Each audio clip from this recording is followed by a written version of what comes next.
What's going on, everybody? It's your host, one of the hosts anyway, Andrew Jakubitz of the Casual Millennials podcast. Welcome to episode 4. As mentioned, I'm joined with my co-host, Eric. Eric, how are you doing? Doing great. Enjoying a finally cool day in Milwaukee after a long heat streak. It is nice, got all the windows open, finally getting some fresh air in the apartment. But without further ado, I'll let you introduce this week's guest. So this week we have Joycelyn Fish, who is the Director of Marketing and Development at the Racine Theater Guild. Yes, I am. Woohoo! Yeah, you have to say it in a radio voice. Otherwise, it doesn't work at a podcast. Come on! Yes, I am. So what we want to do is just ask you all about yourself, all about your history of how you got to where you are, what you went to college for, and everything in between that. So Great. start with what you went to college for, where you went, all that fun stuff. Sure. So I went to Viterbo University in La Crosse, Wisconsin. So it's a small, about 2,500 undergraduate students school, which is great because I had no idea what I wanted to do with my life. I was approaching graduation from high school and looking at different colleges, and I'm terrible at making decisions, especially like big life-altering decisions of what you're going to major in. So part of the reason I actually chose Viterbo is they had a very specific program for undeclared students. So when you were entering, you had to take this course, one credit course, to do personality tests, learn about all the majors on campus, and all kinds of different things to figure out like what makes you tick. Because a lot of things make me tick, so like how can I narrow it down to one thing? So I happened to stumble upon a new major on campus called Organizational Communication. And so it's a very long title, but you could either emphasize in internal communication, which is human resources, or external, which is public relations. And so I immediately connected with that, and then I added on an English writing minor. And then approaching my senior year, I actually had enough credits that my advisor was just like, hey, you should get a business administration minor. And I was like, okay, why not? And so I graduated with my Bachelor of Science in 2013 from Viterbo. That's cool. So that little class, that one credit class, that was just, I'm assuming just your first semester there? Yes, my first semester, and then I was taking gen eds as well at the same time. So by Thanksgiving, my first semester, I had declared my major and turned in my paperwork.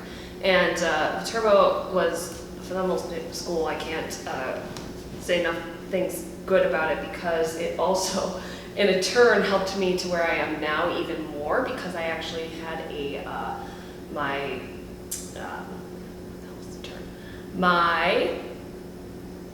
when you work on campus, to offset your financial aid, what is that term? What that term is? I know what you're talking about. Yeah. I get it. Yes. Yeah. I get it. I couldn't tell you what it is. Oh my god, I can't even think of what the term is. We'll think of it. Anyway, I worked on campus for the Viterbo Fine Arts Center. So I was part of the student staff. So we had a 1,000-seat theater on campus, where very large theater program at school, and then we had touring shows like Oklahoma and the Moscow Ballet and Ed Asner doing a one-man show in the Red Green, coming in and providing them hospitality and different things like that. So in a very weird way, that has now helped me to where I am now too, which is kind of full circle, kind of cool thing.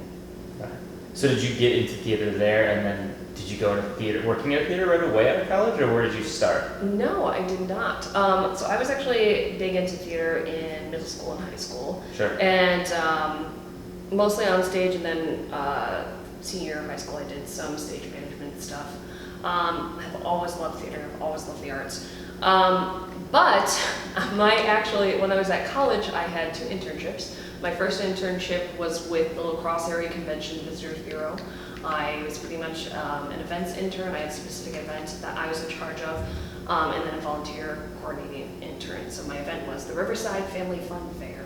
And then the volunteer, yes, the volunteer opportunity was actually for the Between the Bluffs Beer, Wine, and Cheese Fest, which is now this huge festival in La Crosse. And I was 19 at the time and in charge of volunteers, so I actually had to get special permission to even be on the grounds of the event itself, which is kind of funny. And then the summer between my junior and senior year, I had an internship with Lutheran Special School and Education Services here in Milwaukee, actually doing an event for them as well. So a lot of my experience in school was event coordination kind of side of things. A lot of marketing goes into that though, a lot of sponsorship requests, thank you notes, coordinating volunteers, etc. So I graduated 2013 in May. I didn't have a job, and I was really mad. All that work. All that work, and oh gosh, you beat yourself up so hard, and you're just applying to everything because you just feel so defeated. Sure. And again, because I'm a person that likes to do a lot of things make me tick, I didn't really have a narrow vision of what I wanted to do.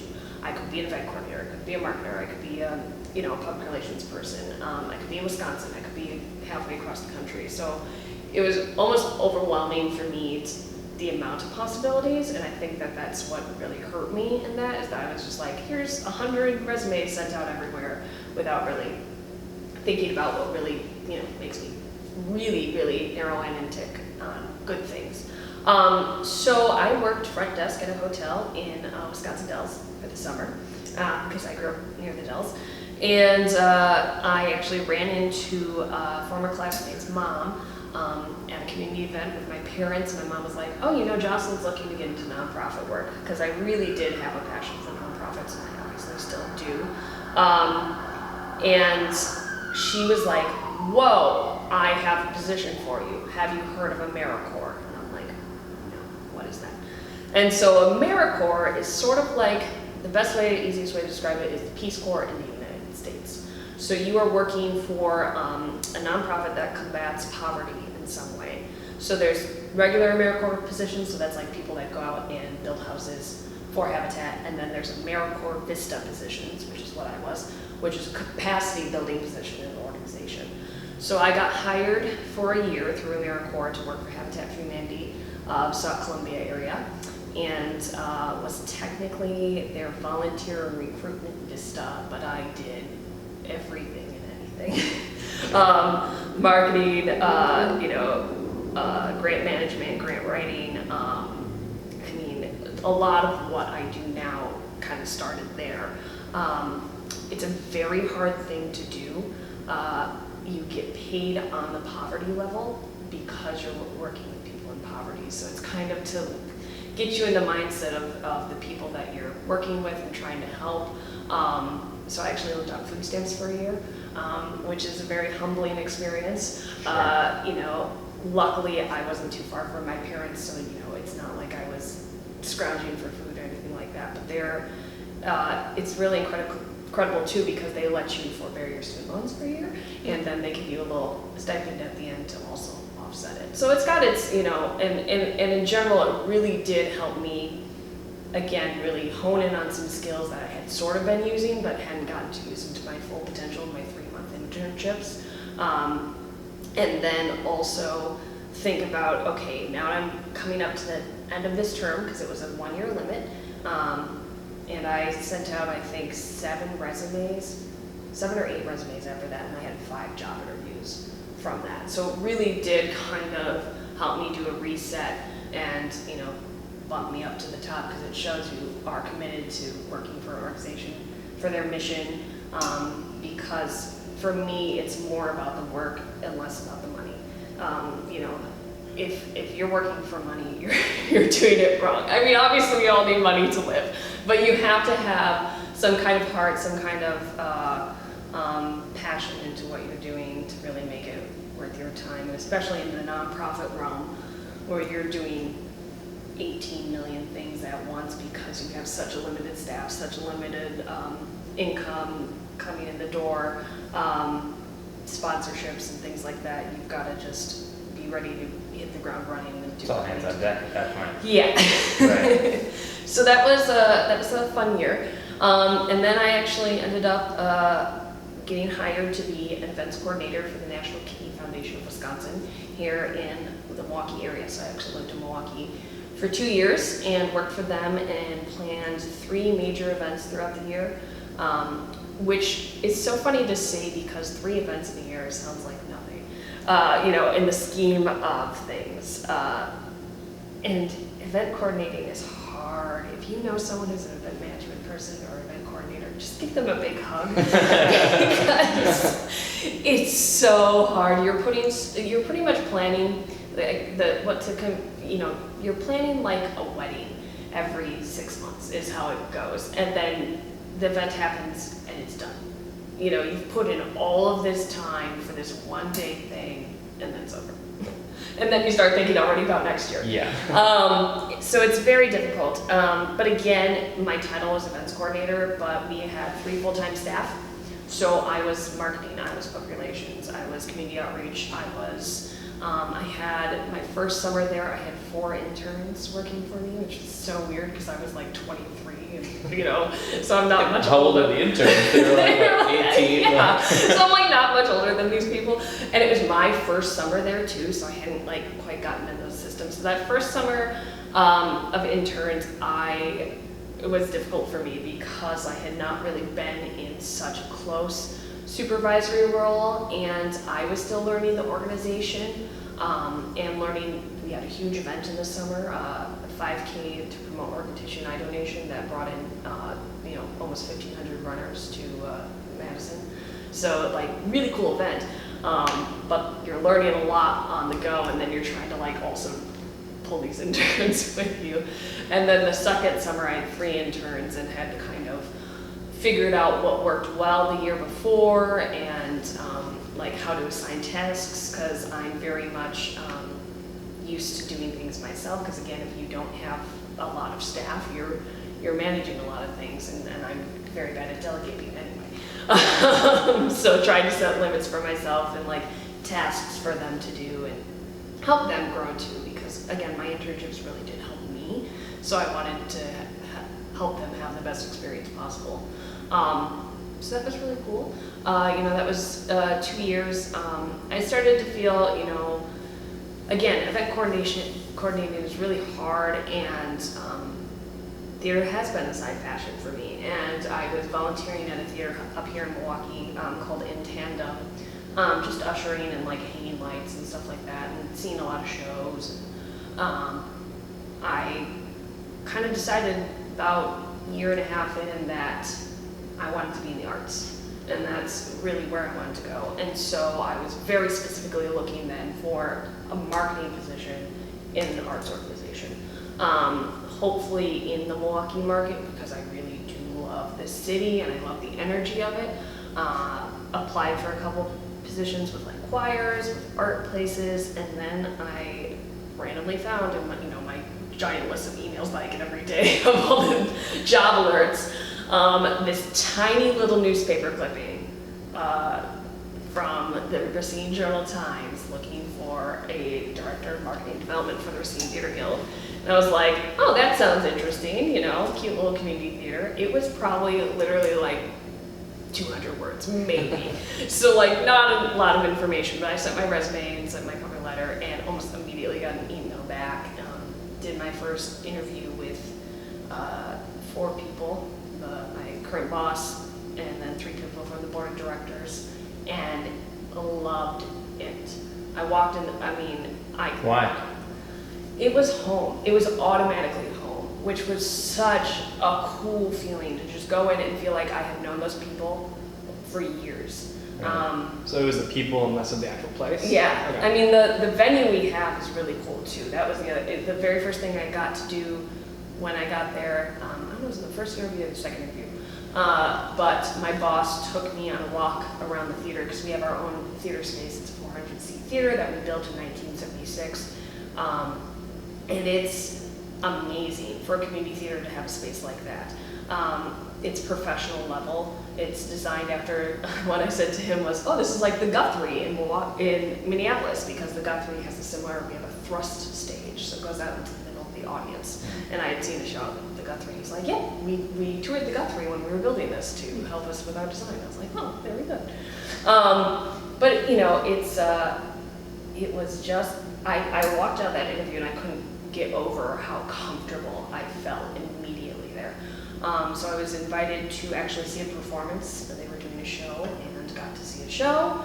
And what show was it? it was called Kitchen Witches, which was this kooky little show about two women who are doing a cooking show together. Then they have a TV crew, and it's a comedy. They throw spaghetti at each other, you know, crazy antics. And was, again, really surprised at the energy of the people on stage, obviously, but also the audience, and how some people looks like they just come all the time and they're so comfortable and it's their home too. They feel ownership in it. You know, I was kind of used to community theater growing up, that it was sets that would fall apart, or, you know, lights that wouldn't work, or, you know, a very basic set. And it was very surprising in a good way to see the kind of love and attention and commitment and really professionalism that was put into this. And again, this is a community theater. So I went in for my second interview, which was with, oh my gosh, like 7 people. That's insane. All at once? All at once. Oh, man. You know, nothing too crazy. Because again, Were you on stage too? I was in the theater. I was not on stage, thank goodness. But it was, you know, I didn't feel intimidated. It was just like like this. It was almost like this, where we're having just a conversation around a table almost, and there was like, I think there was even like wine and cheese. There you go. If I remember. The cheese plate? Yeah. So I got offered the job, and it was, I was incredibly happy, but I had never had to quit somewhere before. And that's not something I do. I'm a person, if I commit to something, I am there to do it. I don't like disappointing people. Sure. Usually the person I disappoint most is myself. But in general, and I really did love the work we were doing, but I knew I needed something new. So that was the hardest part for me, was to even tell my boss I needed to have a conversation with her, and then to step away. Because again, you're leaving 2 people on their own, sure, in a lurch. But I started at the Theater Guild then in November of 2016, so I've been there almost 3 years. And we too are very small. We have 3 full-time staff, 4 part-time staff, and then everyone else involved in the organization, the actors, the crew members, the ushers, the set builders, the costumers, are volunteers. All based in Racine? Mostly in Racine, yeah. So we actually we have a pretty wide circle. So for instance, right now we're doing a performance of Grease, and we have some of our cast and crew driving an hour from Illinois up to do the show. So we pull from northern Milwaukee out to Lake Geneva, down to northern Illinois, for both our cast, crew, and our audience members. So it's really kind of phenomenal. Last season we actually had, I just pulled statistics, this is my favorite part of the year. At the end of the season I pull statistics on who's come to see the show, because I love looking at numbers and crunching numbers like that. And 70% of our audience members were from Racine County, but 30% weren't, and 4% are actually from out of state. Really? Yeah. That's cool. Yeah, it's really cool. And Grease is sold out, as you said. Grease is sold out. So congratulations, that's awesome. Thanks. I mean, so one of the cool things about the job is I have a lot of bosses. So, I mean, obviously Doug is my boss. My boss is our managing artistic director. But I also have a lot of people giving me opinions or ideas of how they think things should be done, or what they've seen other theaters do. And sometimes they're really great, and I really do appreciate them. Other times, you know, I kind of smile and nod. Like, yeah, that's great. Thank you. Appreciate it. Yeah, I'm gonna go do what I'm gonna do now. Right. I'm one person. I have only so many hours in the day.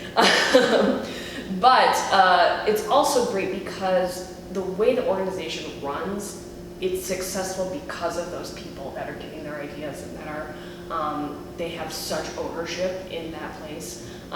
You know, they've been there for, whether they've been there for one show or for 50 plus years. We literally have volunteers who have been there for over 50 years. That's crazy. You never would have guessed there's such like a deep theater kind of presence in Racine. Really. Yeah. Think of that. The organization itself is 82 years old this year. They were founded in 1938, so it's insane. And so like part of my job is like I want to tell everyone about it because it's so cool and they're doing such great work. And they think about not only, it's not just what Doug wants to do, you know, as the boss of the organization. It's not just what the board of directors wants to do. It's what we want to do for the organization as a whole, how we can impact the community, how we can get people in and out of our doors. Our motto is actually lighting up lives in all stages, which is really poetic and nice and theatrical. And you came up with it. That was there before. Oh, okay. I wish I did. Wouldn't that be nice? One of the coolest processes is we actually have a play reading committee because we do 8 main stage plays and musicals a year. And what they do is they read about 150 to 170 plays and musicals each year to determine the 8 we're going to do. So it's a very democratic process of, people suggest shows they've seen, suggest musicals, that are big time, and we read them and we discuss. Do we think this has name recognition? Do we think we're going to get the actors to do it? Do we think the audience is going to come see it? Lots of different things. So Grease, for instance, we typically, for the summer, we know people are busy, we know they have lives, they want to go on vacation. So we do smaller shows. We do about 2 to maybe 10 people shows. Grease is a huge show. We have 28 cast members. Not small by any means. But, when we were discussing last year about choosing it, we always talk about getting new people in the door, and what better show to maybe get some high school and college kids in the door when they have free time than Grease. And as actors? As actors, also in the audience. I can tell you that this audience is a lot of new people who have never been there before, whether they're supporting their friends or they just love the show, or because Grease to me is probably the most commercially recognizable musical of all time.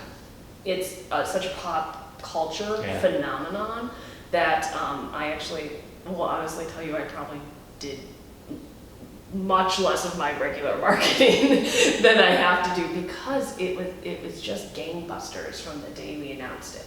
Now, other shows, like we have our next show is called Lost in Yonkers, which most people are gonna be like, what is that? I have no idea what that is. So for me, it's figuring out a balance of so we get these big name shows, and then we get these other shows that are still important and still great shows and still part of our season, but how do you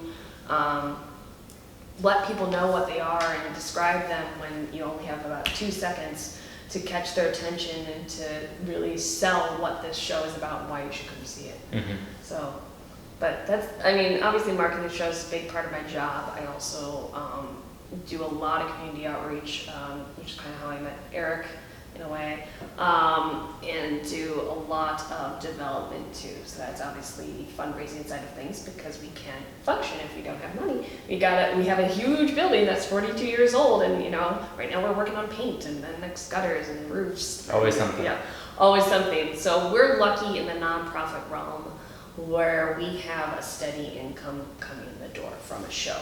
So that is great that we have that kind of support, and we can, know that there's something coming in, whereas the other nonprofits selling help us stop children going hungry, How do you sell that idea when you can't see, feel, touch, experience it?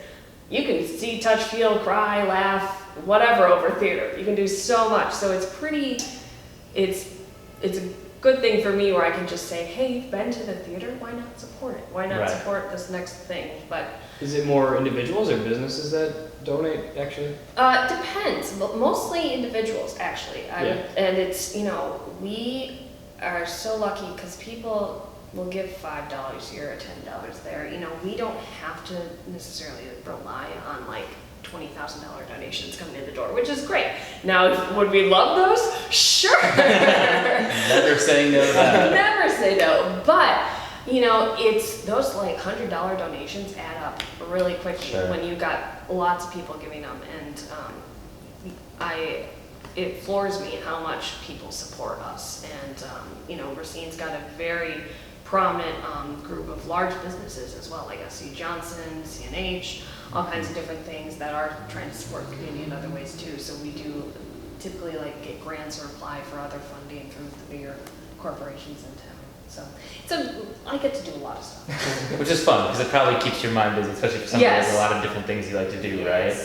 But let's take this back, because you said something I want to touch on, and that was quitting your first job. I want to know more about this. How did that go? Oh my gosh. You didn't think you were going to sneak that one I past thought I me. was going to throw up. I was so Okay, why though? So why, like, you knew you were moving on for something better, you've done such good things here, and you were gonna, and I imagine you didn't just leave them high and dry. I tried not to. Again, you know, I don't like to disappoint people. I'm getting better at that. You know, there's a... At disappointing people? Yes.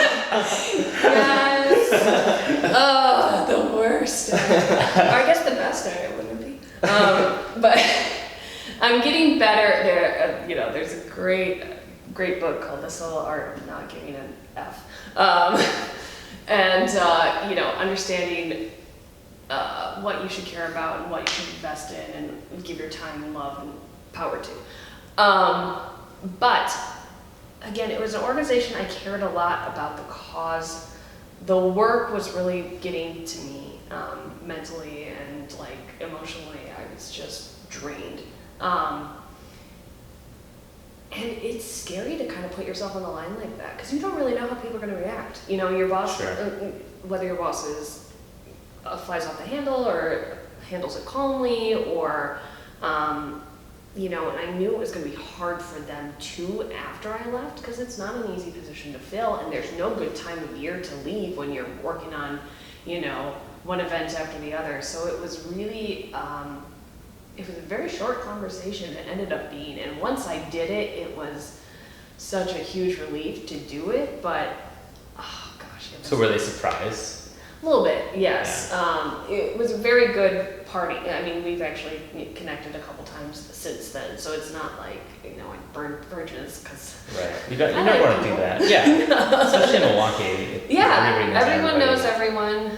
It's, and I have great respect for what they do and how they do it, and I still have many connections, and it taught me a lot because, it was my first, I've worked, in tourism, education, housing, healthcare, and arts. So 5 very different fields. I knew nothing about kidneys going in. They did probably. A little bit. I mean, not as much as I knew once I was there, and I knew very little about organ tissue and eye donation. There is such little actually public knowledge about what that really means and how that happens, and so it was really cool to take that information in and then be able to educate other people about it, and just it became a passion really quickly, and I still will talk to people about it. I'll be I don't know, one of our volunteers just got her driver's license, and I was like, did you sign up to be an organ donor? She's like, I did. I'm like, yay, good job. So it's still, it's still a part of you, but it's very daunting to say bye. I'm leaving. Was it for you? So I have quit jobs now. Twice in my adult life, I should say. Right. And first one was from Wells Fargo. They were surprised, but they knew that I was trying to move up or out in a kind of quick time frame. It was sort of unrealistic. So when I went to talk to my manager, he's like, I knew that you were a little bit more ambitious than most people here, and you wanted to either get out. So it's it's cool, man. Mm-hmm. Yeah. And my manager was so cool there. That guy was awesome. That helps a lot. Yeah, for sure. Super understanding, very nice about it. Second job, the woman, it was a lot different because there I was moving from one financial institution to another financial institution. True. So they were all right, you get your 2 weeks if you want it, whatever, blah, blah, blah. Just did it just normally. The next one, I quit to go start a company. So then I asked my manager for a quick meeting, went into the conference room, and she never saw it coming even when I asked that, apparently. Because I went in there hey, I'm gonna quit. That's what you said? Yeah. I didn't know how to say it. I'm the type of person too who necessarily doesn't love. I'm gonna quit. Love confrontation. What's the best way to say it? Yeah. I mean, I said that and you guys are awesome. I did love my team and I still love everyone from that team. You guys are all great. And she's like, oh, cool. Well, let me talk to Kristen, our HR lady, and get back to you. It's well, I mean, we should probably do this now because I'm starting a company and I just don't want any problem. Every single one of our clients, for the most part, was a business owner there, or just someone with a lot of money. It's I don't want any problems to happen if I would reach out to someone on accident. I wouldn't go and take company information. And I was in that conference room pretty much that whole time. Like I said, they went from manager to then HR coming in, and then they didn't want to let me go without the, I guess like the founders of it. There was like one guy that was really the main guy on that team, who like founded the company or the team. So he came in and I was terrified when they told me he was coming in, because he was a very just like outspoken guy, like had no filter. It's like, oh, right, I gotta do this stuff. Yeah, I was like, this is exactly what I was preparing for all morning. And he came in, he's like, oh, you're starting a company? Like, yes. He's like, oh, congratulations to you. Like, what are you doing? So then we had a casual conversation for legit like 10, 15 minutes, whatever it was. Nice. And they were so cool about it. They were so just like, this stinks. We're sad to see you go, but we're incredibly happy for you. And that was really cool. That's good. Yeah. Definitely leaving him a little bit different than you, because yours was a smaller team that you were kind of leaving like somebody's got to absorb all this work, right? Yeah. That's a little bit tougher.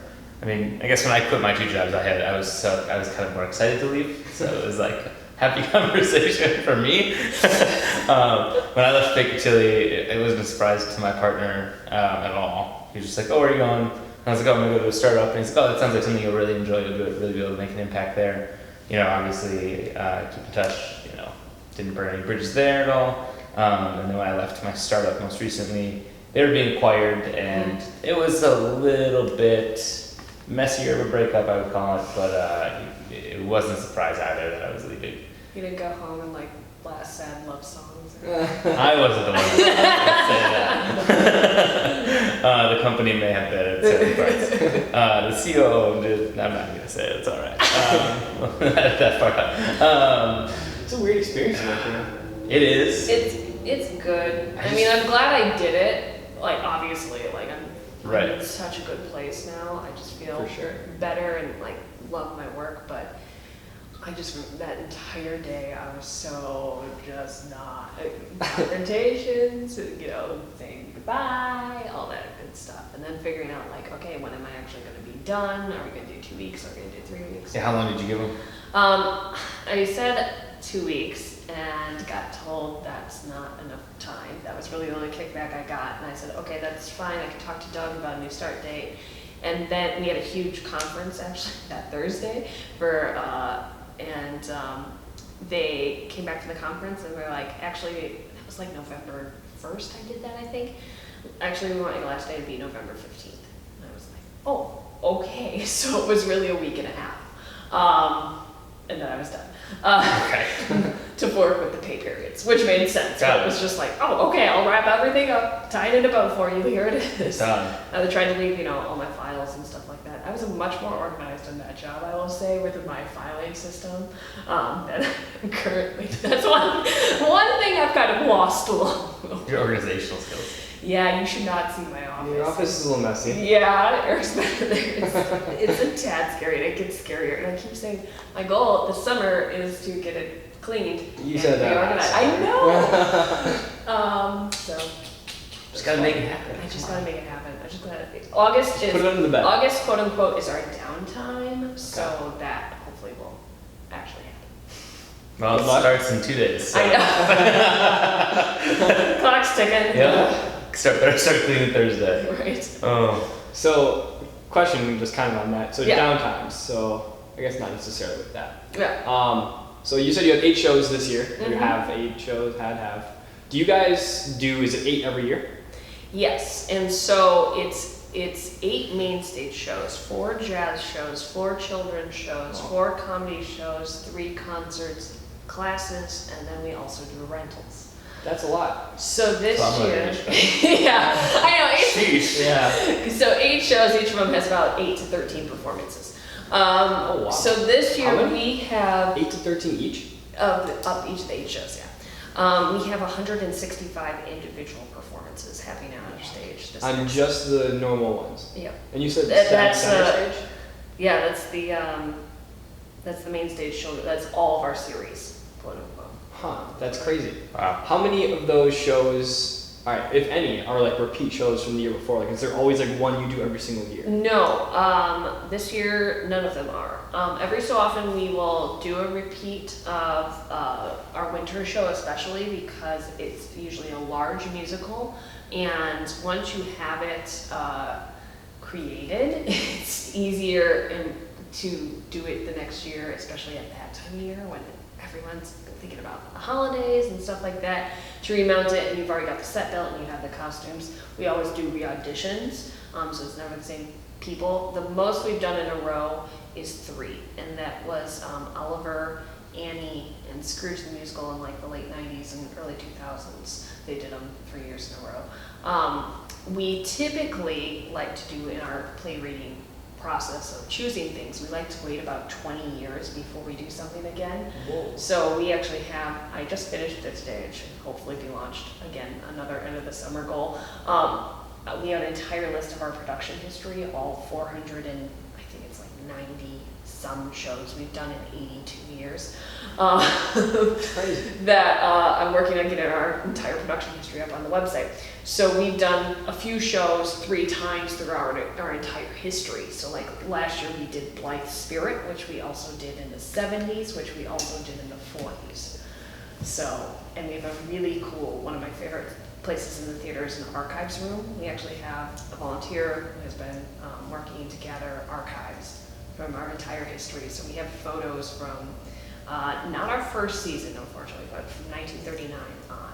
That's pretty cool. Yeah, it's from a marketing perspective, it's like I geek out over just even like in human history, like think about that, like that's kind of cool. And like that. camera quality too. If you're a Oh, yeah. photographer, like the way that cameras process things different. I mean, you can just like the progression is so cool. So They're all on hard drives, right? No. yeah, I would love to, if anyone wants to give me a grant to help digitalize all of our archives, that'd be great. That's gotta be crazy. Yeah. And it's gotta be really cool, like going just and looking, like 10 years. It's fascinating. And again, those volunteers, there's one specific volunteer who's been there, well, more than one. There's a good handful that we call kind of the old timers, quote unquote, because they've committed so much of their lives to it. And I will go back, for instance, the Blythe Spirit show, and the guy who is now still ushering, he was on stage in that show in the 1970s, you know, and it's like, you look at an old photo of him, and it's just kind of cool and nostalgic, and especially if you've gotten to know them in real life, and then you see them in a photo, like however many years ago, and you wonder what they were like then, or how it went, or who knows what. But That's crazy. yeah, so it's a constant balancing act for me. So I live and breathe, back to my organization side of things, which I'm still working on. I live and breathe by my Google Calendar. As do I. As do you probably. Yeah, that's how we run our. Because not only am I putting, you know, all of my, when the shows are happening on there and stuff like that, I'm building out deadlines for myself. I'm building out news, advertising calendars. I'm building out public relation calendars. So like, for instance, I know I have on my calendar that I need to do a press release for an event that's happening in 2.5 weeks. So it's a reminder to myself to get it done. Or we do have a contracted graphic designer, which does help me a lot, and she's phenomenal. So like, one of my things is I share an editorial calendar with her of when I need different graphics for different events, because if I had to do all the graphics, I would literally never leave the theater. I get very close to not leaving the theater sometimes anyway. But I just live there. I just pull up a cot and sleep. Just stay there. Yeah, Come on. yeah. Wouldn't be creepy at all. And my graphic design skills are definitely more on I'm very good at organizing and laying things out. I'm not necessarily good at the creative, making things pretty type thing. So it's actually a really good partnership, because when I had my first internship, I knew Illustrator and Photoshop at least a little bit, enough to get me by, and then I had to teach myself how to use InDesign. And so now it's a great partnership, because I can kind of lay stuff out where I want it in InDesign and send it to her and be like, this is where I want things, this is the text I want here, but you make it pretty and nice and and do what you need to do to make it work to actually lay out. Sounds like our relationship. I'm just like, hey, this is what I was thinking. You're like, yeah, let's do that. Exactly right. Because I know zero graphic design. Yeah, which is great too, because she's remote. I see her, if I see her once a year, it's a lot. So it's really good to have someone that you can, she was on when I came into the position, because she was brought on by my predecessor. So it was good to be able to like just jump right into a relationship with her. Is she one of the full-time employees or part-time? Or? No, she's contracted, so Okay. we just signed a contract with her each year, and she's very nice to us, gives us good deals. Thanks, Gina. Shout out. Right? Nice. So, go ahead. No, you first. No, Eric, you can have it. All right. So I have a question about your current job. Yes. Just like, is it the same job that you walked into? Or like, how has it progressed or changed? Oh my goodness, that's a great That's a question. good question. Thanks, guys. You get a star point if you're looking for gold stars. All right. Here's yours. No, it's not. I mean, yes, So you've yes been and what no. for 3 years now? Yes, Okay. for 3 years. And I actually, so prior to me coming in, it was a business manager position. Had been there. A woman had worked there for several years. Define business manager for me. Business manager, she did management of kind of the accounts that were coming in, and like we do outreach performances for schools, so she managed like getting those sold and working with the schools to get those paid for, and then she did the marketing and development kind of side stuff too. So it was all under her umbrella. So when she was retiring, they split the position into a part-time business manager and a full-time marketing development person. So I actually came in after they had to fire someone. So that was very eye-opening to how things can be done by someone in ways that don't make sense in my brain, but maybe worked for them. But like to figure out what had been let go, what had been forgotten, accounts hadn't been closed. We were missing checks for a lot of things. There were like these different things that I kept finding out throughout my first year, reports that hadn't been turned in, like kind of major stuff. And like to come in, and luckily sometimes I could play it I'm the new kid card. Yep. And kind of clean up a few of those things, and hopefully, recreate some relationships too, because some of that had been kind of fractured in different ways. So that was a really difficult thing to walk into. Everyone was very excited that I was there, so that was very nice. But it was figuring out where things had been left and what needed to be done, and we were right in the middle. I started again November 16th, and about a month later we opened our first show under me. So like trying to figure out, because now I plan out 3 months in advance of what I'm doing, and so to like jump right in and figure out, okay, who are my newspaper contacts, who are my radio people, how do I who are even the people on stage. Now I know most of the people, thankfully. I mean, we get a lot of new people all the time, but I know a lot of the core people that are around, because I need to know people's names or where the bathroom was, kind of idea. Just drinking water from the fire hose, basically. Yeah. So a lot of that was just like hitting the ground running. I didn't know Racine really either. I very oddly was born in Racine, but did not grow up there, even when I was 2 years old. So I grew up on the other side of the state. I was commuting from Milwaukee too for the first 4 or 5 months, so that was really different too. I finally found a place, because I was like, I'm just gonna look for a place in Oak Creek. There's no way I'm living in Racine. From what I knew of Racine, I did not know its full potential. Sure. Which I think a lot of people don't realize what Racine is and how vibrant it is and what's going on there. Especially now. Especially now. Well, I'm from Racine. Yeah. You're from Racine? Yeah.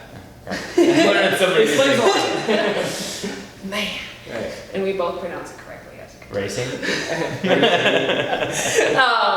So anyway, so there were a lot of factors going on, and then I found a really great apartment. I moved there because not only was I loving my job, but I was really getting to know the community, getting to know people there, and like understanding how important it was for me to be in the community, and like I have only a 6-minute commute to work rather than a 40-minute commute to work. And I really do kind of go along the guidelines of a personal, mantra is living and working in the community that serves you as a nonprofit, and seeing how you can kind of give back to them in a way too. is kind of my lifestyle motto, whatever you want to call it. So anyway, a lot of what I was doing was just like juggling fireballs and trying to figure out what I need to place where and do and, you know, different things like that. Now it's a lot. Before you go, yes. Were they pretty transparent about like why that person before you got fired and like what you need to do right? Or like were they just like, here's your job? Yes. A lot of it was some very honest feedback about what had happened. And you know, what went wrong and kind of how I may be able to, again, fix some of those situations or do things better. You know, it might be simple things like making sure everyone's bios are about the same length. You know, it's a kind of a weird thing, but people have egos and, you know, like little things like that. But then there were bigger things of, you know, making sure that you're managing like when grant deadlines are or when you need to turn in a grant report, because there are some grantors that aren't going to give you slack if you go beyond your year-long commitment and don't turn in your report. They're not going to fund you the next year. You know, you might need that funding. So yeah, they were open about that, and it's good because it really did. It was kind of shocking to kind of come into that environment and be hit with that cold water, but you know, I got used to it eventually. Well, what do you think? Do you think you were held to like a higher expectation because someone else in that role got fired? Like if someone would have left instead of being fired, do you think you would have had the same? I think, yeah, I think I probably was. I think they were ready for someone new to come in and someone exciting. I've actually talked to a couple of people that first interviewed me now about the interview process, and like they've said some very nice things about like that they felt connected to me too, like right away in the interview process, and I'm like, oh. It is nice to hear those things like after the fact. Yeah, you know, that it wasn't just me, like they actually, you know, they kind of, and they obviously, you know, talked to, they actually called my references, which always make sure you give your references a heads up of what you're doing, and I guess I got glowing reviews, so. I was wondering that. How are they actually going to call these people? Yeah. Oh, really? I think they call them every time. That's why they ask for them most of the time. I don't know. Like, fair enough. I don't know. They've always called mine like this. Maybe I'm not like that trustworthy of a person. So I think they, when they were choosing the person to come in, because I do know it was like between me and about 2 other people, I think they were probably pretty critical too to think about who could come in right away and be able to handle all these different things that were going on, and also try and build themselves into the position, because like it is. Now that I'm talking about it in circles, it is different than when I came in, because now I'm a little more critical about like thinking about going into an organization that's been around 82 years. There are things that have been done because they've been done that way. Yeah. And so sometimes in the beginning especially, I didn't know if I could change things because that's how it was done, or if I could change things because, oh, it's just been done that way. I guess no one ever said, like, oh, maybe we should do it this way. So, like, for instance, I definitely redesigned, like, 3 brochures, right, after my first season there, because they needed help. Just from, like, a design perspective, or how they can be read better, or different things like that. Now, you know, so thinking about, like, how are we viewed to the public? Like, if all you do is pick up a brochure and that's how it looks or feels or reads, that tells you a lot about what the organization is and what they do. You know, now I'm migrating into, I just did my first video. Video is not my thing. I did it myself. I recorded it. I edited it. It was like 2 minutes. It was about Greece. Yeah, I saw it. It was awesome. Yeah, so I just interviewed 2 cast members and the costumer, and that's a goal I set for myself this year, is that I want to do a video for each thing, because video is huge, and like, especially again, which shows that people don't know. You know, maybe the actors can explain what Lost in Yonkers is about, for instance, then, you know, or what it means to them, or why they're interested in it. Exactly. Right, yeah. And it's kind of, I just got to kind of pick up these things along the way. And another big thing of my job has been rebuilding community relationships too, because for a long time, because there's so much happening in the job, sometimes you feel like you can't leave the office.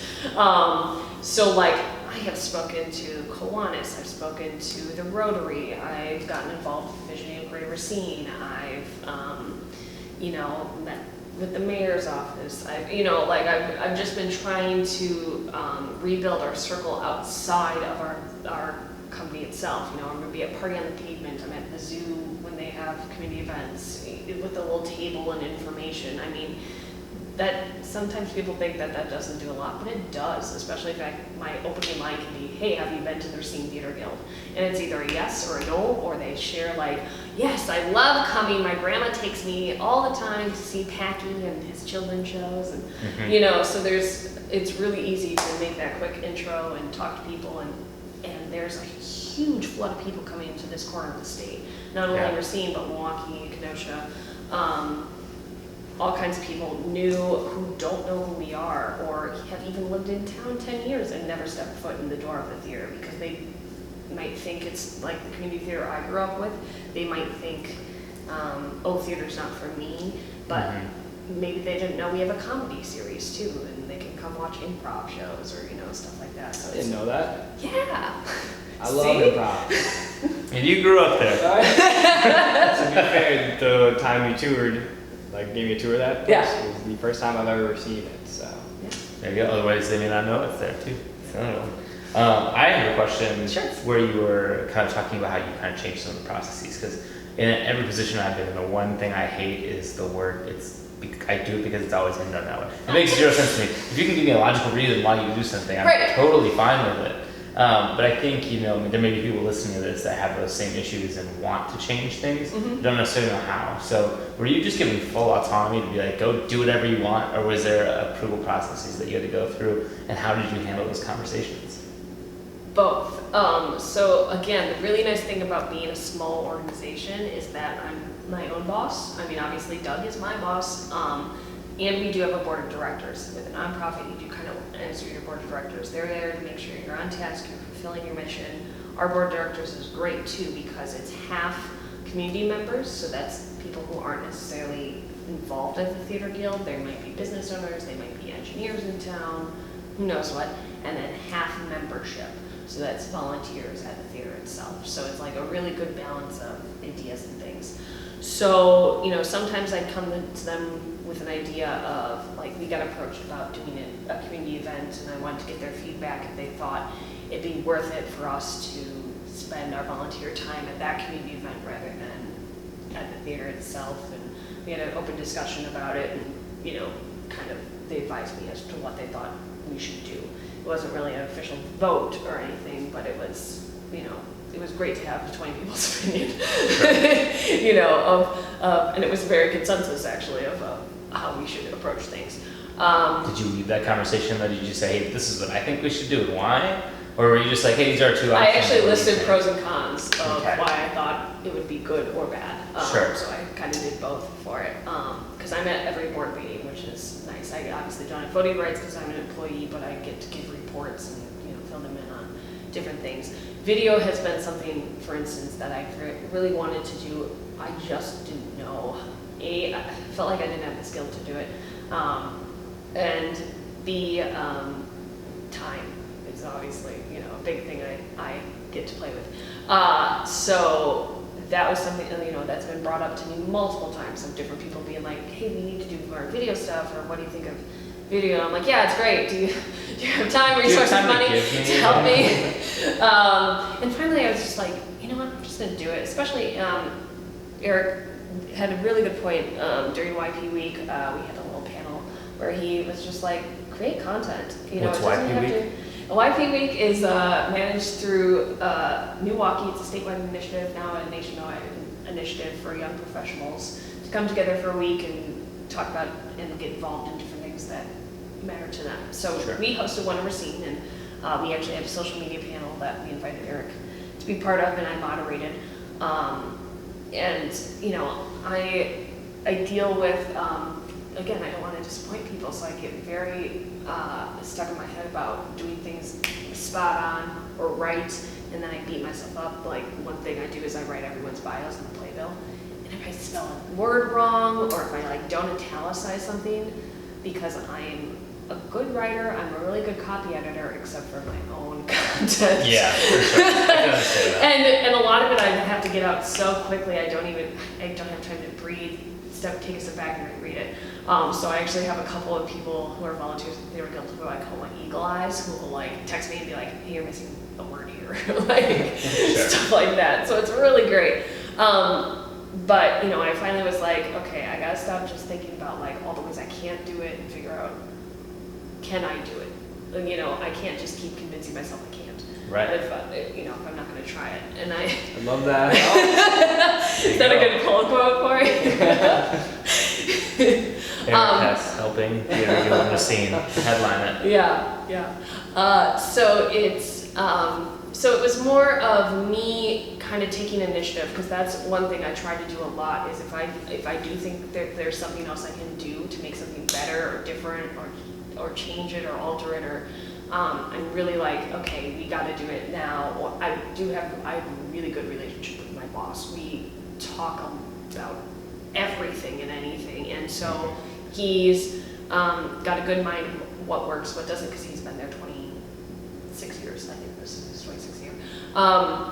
And so really open conversations about like, you know, why are you writing this here? Do you think that we need to put this here so that blah blah blah can read this? So like today I had him read a great report on his time turning in, and he's like, I don't think you quite clarified what they're looking for here. You might want to add a couple paragraphs explaining how the program actually got initiated. And I was like, you're right, that's a really good idea, I should do that. It's awesome you can take constructive criticism, because a lot of people can't. I try. They see that and like, I'm being attacked, you know? Well, and it depends on how it's given to you too. Because again, we have a really good relationship, and it's very open, and I can tell when he is trying to make it the best possible. It's not like it's in his best interest, or you know, it's what we can do to make the Theater Guild what the Theater Guild can be. When there's some people who sometimes it's even just an offhanded comment. They don't think it's like critical, and it just like that. Those are the things that actually get under my skin. Is I'm like, you don't know what it took to get to this point. Like, and you're making this little snide comment. Come on, like, I want to just sit them down and be like, so here's my day, and here's how I set this thing up, and I'm sorry you didn't like it, but you kind of gotta brush those off, right? Yes, you do. But again, those are actually the ones that kind of do get under my skin when it's not even like, especially if it's like a side comment and they know you can hear them. It's like, come on, just tell me. Yeah. Tell me to my face. Yeah, that is true. That's true. So, yeah. So, what is your favorite part of your job? Oh my gosh. My favorite If you had part. to pick just one thing. Just one? The people. Which people? Like people you work with, or the people? Well, I guess. Well, People in general. Maybe. People who need people. Everybody. The people, the Theater Guild volunteers, the Theater Guild audience, the Theater Guild employees. I mean, the reason we are able to do what we do and at the capacity we do for being a volunteer-based organization is mind-boggling, absolutely mind-boggling. Like, we should not be able to function this way in reality. You know, if you think about it and sit down and think that these people have full-time jobs or are in school or our kids are, it's insane to me how much. Yeah, so the volunteer, they are giving so much of their time away from family. People are missing like birthday parties to do a show on a weekend. They've got to work 9 to 5 and then come to a 6:30 to 9:30 rehearsal at night. They have dance rehearsals on Saturdays. They usher, they work at the box office, they sew a costume at home because they didn't have time to finish it while they were at the Theater Guild. It's incredible, and it makes me want to try so much harder to make them succeed too, because I want everyone to come and cheer them on and support them and know how much that they give, because I just want to make everyone love them. Well, yeah, they put so much everything into it. You almost feel not obligated, but like you have to, right? They literally get applause. That is their reward. Yeah. They get applause. I mean, they get a get what? applause. At the Well, end of the show. applause. At least an applause. Oh. No. Yeah, they have star rankings and stuff. No, they get applause. And they get, a lot of people get lifelong friendships. There are couples that have met at the Theater Guild and now have kids. There are, people who have, their grandma brought them to Packy Plays and now they're bringing their kids to Packy Plays. And it's just this whole circle of life happening. Well, and so ingrained in the community too, right? Yeah. That's what's awesome about that stuff. That would be huge too, to just be around people that are that motivated about, Mm-hmm. not even like their hobby essentially. Yeah, their hobby, and it's their, they could be doing 8 million other things. Absolutely. And it's just wonderful, and it's what's something that's always been a part of my life is giving back to people and things. So it's so great that people give in that way and just give up themselves and their talents and time and some of them are, they're all just, it's amazing, these hidden skills they have. You would never know that this person sews, or this person has an amazing singing voice, or can dance their butt off, or Sure. whatever. Should we ask the college question? Should we bring it back? I got one last question. Hit them. So, do you think that it's going to be super business related? Oh, kind of. goodness. How do you think Foxconn is going to affect things? Gosh. Or will it? Fair. It is a fair question. That is such a touchy subject I know. around Racine. So if you don't want to It's talk a about it, little you can totally taboo. You can plead the fifth if Yeah. you need to. No, it's okay. If it comes together, it will have a profound impact on the area. Whether that be 1,300 jobs, whether it be 13,000 jobs, whether it be 130 jobs. It's going to be a new business in the community.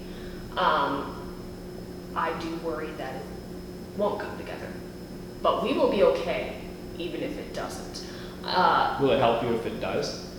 Hopefully. Yeah. Yes, I think obviously it will bring new people to the area. It will bring, again, more of a microscope on the area. They definitely have a huge microscope on them already. But, it will bring, business is business. And, if it's helping the economy in some way where, again, we're getting new roadways in that corner of the state, we're getting new infrastructure put in to prepare for them. So hopefully it will all be for a reason, and it will come to fruition, and it will be good.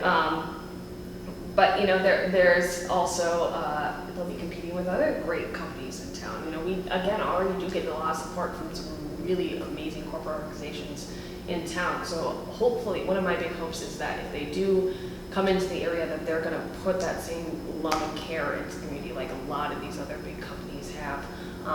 The reason Racine is being able to resurge so much from the 80s has been because of these major corporations putting money, putting time, really understanding the potential of the city, even when it felt like there wasn't any potential.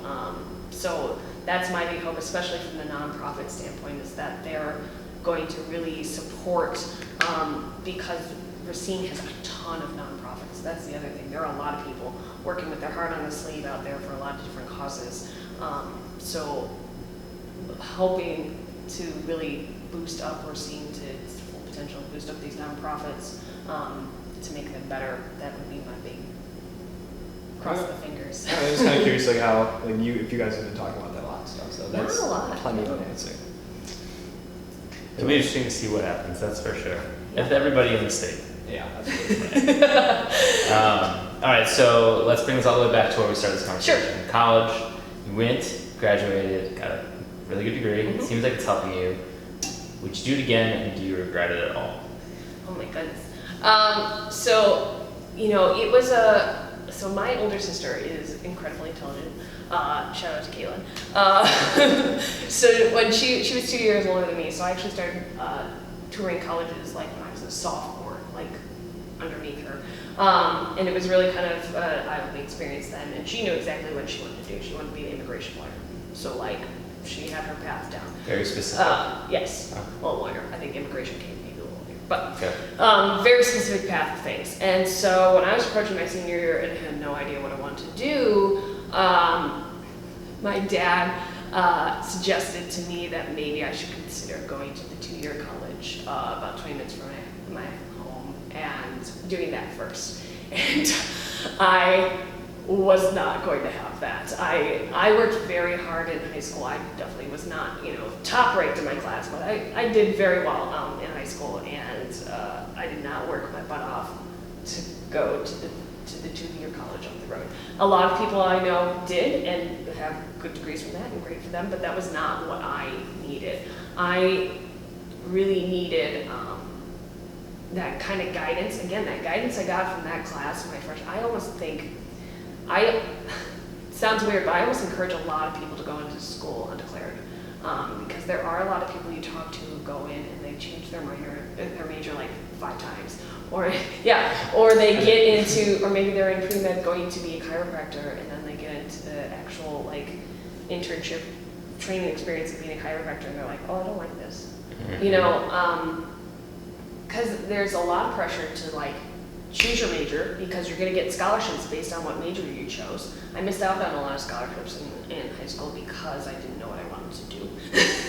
Because there are some very specific, especially in my hometown, like if you're going into the medical field or agricultural or different things like that, very specific scholarships offered for that. So, for me, that was really the best thing going in undeclared, because I would never have probably chosen organizational communication. I actually had the thing that kept coming to top of mind was English teacher, which would have been a whole different experience. Would have been a whole different path. Yes. Probably would have crushed that too. Yeah. But teaching runs in my family, so so it was like it could happen. So yes, I do think that college for me was very much worth it. My major actually doesn't exist on campus anymore, which is interesting. So I guess I can't come back into it again. Nice. But being in the field I'm in now, there was a major offered at school that would have I could have been in theater right away after after graduating. It's called Arts Administration. So it's doing a lot of what I'm doing, not as much the marketing side of things, but managing how a theater runs and operates, and how you get the audience in, and how you work with the artists and different things like that. So maybe that would have been my major then. But yeah, college, for me, being in the path I'm in and I've gone, and now, again, building a lot of relationships in the community, and now I serve on a board of directors for another nonprofit in town, which I think I get to be sometimes the token millennial at the table. A lot of the times, actually, that's been a lot of my you speak for all of us, huh? Yeah, right? That's been a lot of my experience, because I was, especially, at 22, 23 years old, I was in a pretty high ranking, I guess if you can call it that, position at the Kidney Foundation, where I was serving on a board of directors kind of there too as part of the Kidney Foundation. And I was, 20 years younger than people at the table. So I think a lot of people don't know what to expect when that happens, and I do think that a lot of not only my work life, but my life at school and getting the chance to study abroad and stuff like that, really, you don't have to be afraid to speak up and share your ideas, and people might look at oh, you actually know what you're talking about, and you're like, yeah, I do, thanks. I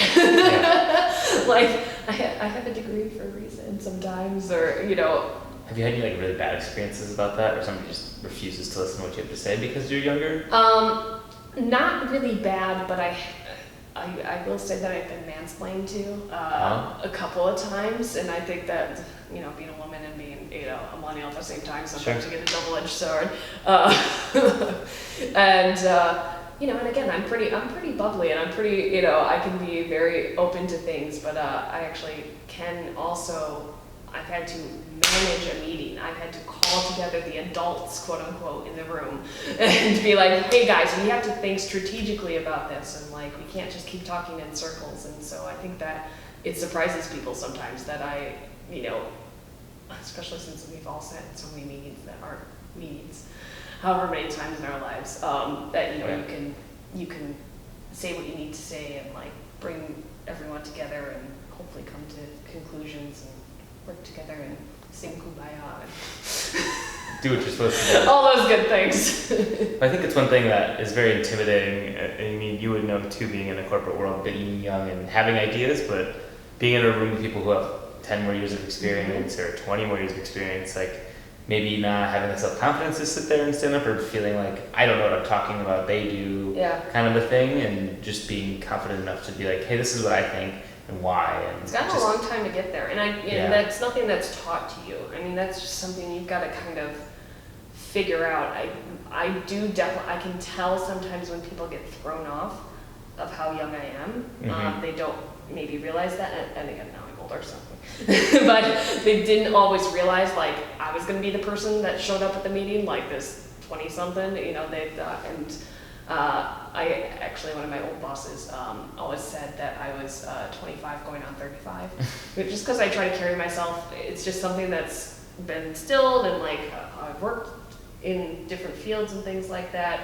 You know, it's just, I don't know, there's this weird, like, you appear and act older than you are, and it does help you. Trying to be more mature. Yeah, more mature, and it's not, sometimes I felt like I was putting on an act. Now it's a little more natural as I've grown into it, but you know, you gotta command the room. You gotta know what you're talking about, or ask questions if you don't, and you know, not be afraid to learn and figure out the ins and outs of things. I also think, don't be afraid to fail and learn at the same time. If present your idea, even if it's wrong, then you'll know why it's wrong, and you can learn from it. And people, I feel like, will look at you better because you did that, right? Because you spoke up, and they'll think highly of you. Maybe even look to you to get your ideas, because they may be a little bit out of the box or a little bit different than they think. I think that's always something that's important. I don't know if you had any experience in that. I didn't have a lot of experience in that, but I totally agree with what you just said. Like, I love failing forward, you know, like failing for not necessarily a reason, but failing and then taking something from it. If you're just like failing and then doing like the same thing a week later, like, that's insanity. You know? Doing the same thing over and over and over. It's like literally insanity. Expecting a different outcome. But no, my first job, like, they literally asked us, they had monthly meetings and they asked us for feedback. Sure. So I gave it, they were very welcoming about it and expected it, and things happened because of it, which was cool. The last job, I was just a lot more of I didn't have like a lot of, I don't know, I was trading like when they told me to, you know, I was doing the orders that they wanted to do, and I was looking at when to do it, you know, I was making my own decisions that they expected me to make, but there wasn't I did give like some feedback, but like not anything high level, because high level stuff would be telling them that they're investing in the wrong mutual fund or in the wrong sector, and that telling that to someone who's been doing it and is CFA, like, has their CFA, has their shit like doctorate, JD, whatever they have, that didn't go over too well. That's fair. And to be like, they were 99% of the time right, you know. But like, that was cool just because I learned so much from all those smart people. Yeah. We went over that before. Yes. So I love working with those people. All right. I mean, that was all the things that we had for you. So one last question. Okay, never mind. One last question. Yes. And then that's it. So if you had one piece of advice to give to your younger self, what would it be? Go. You can think about it. I'm just kidding. No, it's funny.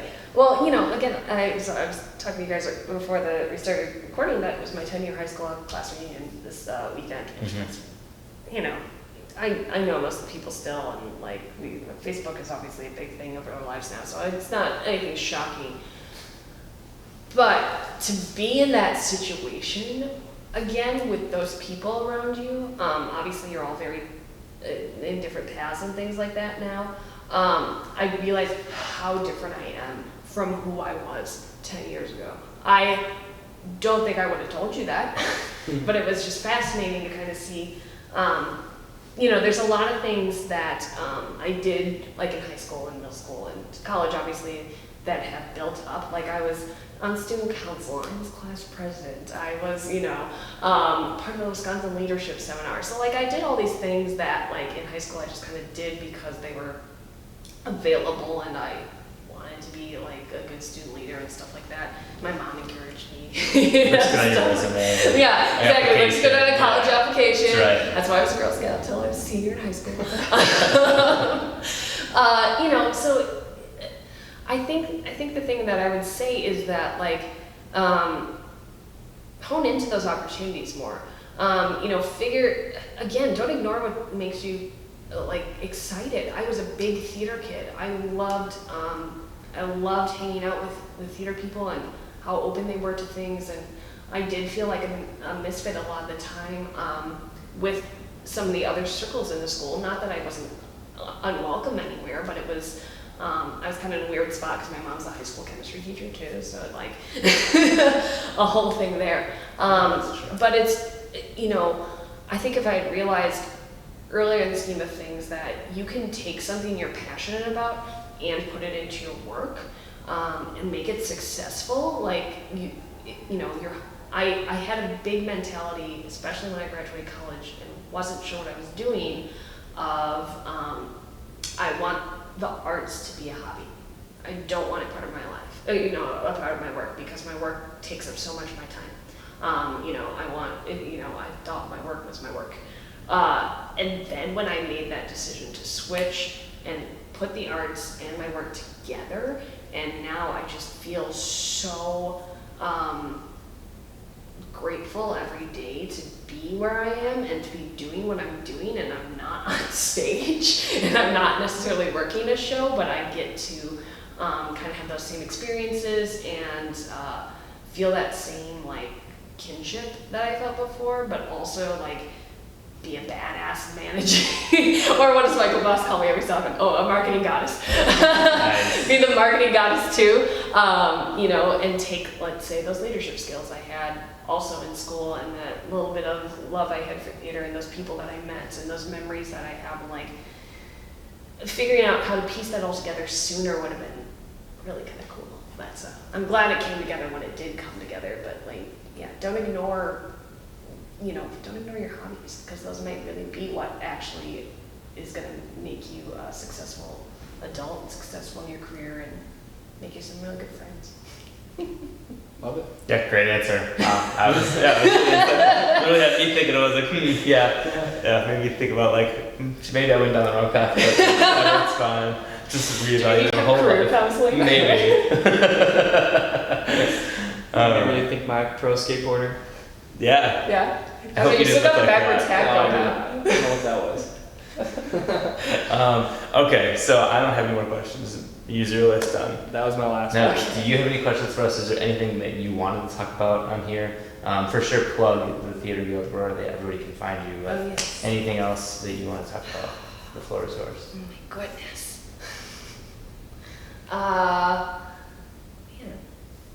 Can't leave it open-ended like that. I guess I need like a prompter. That's so funny. But the Theater Guild, you can follow us on Facebook, Twitter, and Instagram. I manage all of those. And then we also have our website, racinetheater.org. Theater with an R-E, not an E-R, because we are fancy. And then you can also visit us at 2519 Northwest Avenue in Racine. We have a box office. We've got a phone number you can call, 262-633-4218 as well. So.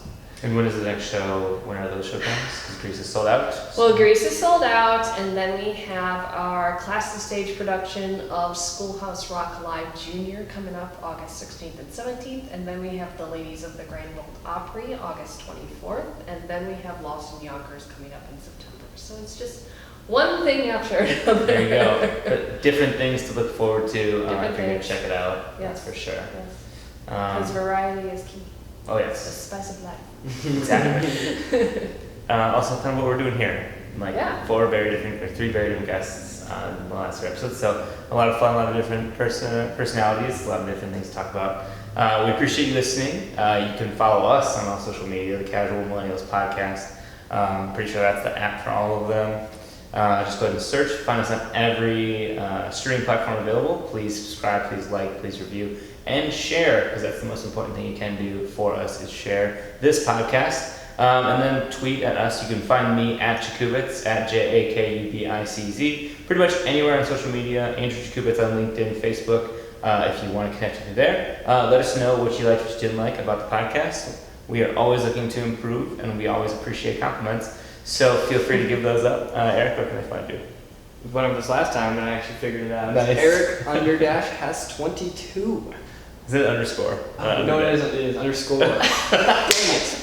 So just forget everything I said. Eric underscore has 22. With the at symbol in front. Yes, ask Eric. I'm the one, like we said last time, I should be the one that knows this. Yes, you're the social media guy. Thank God, Kevin. Oh my gosh. All right, well, thank you again for listening, and we'll see you at the next episode. Cheers.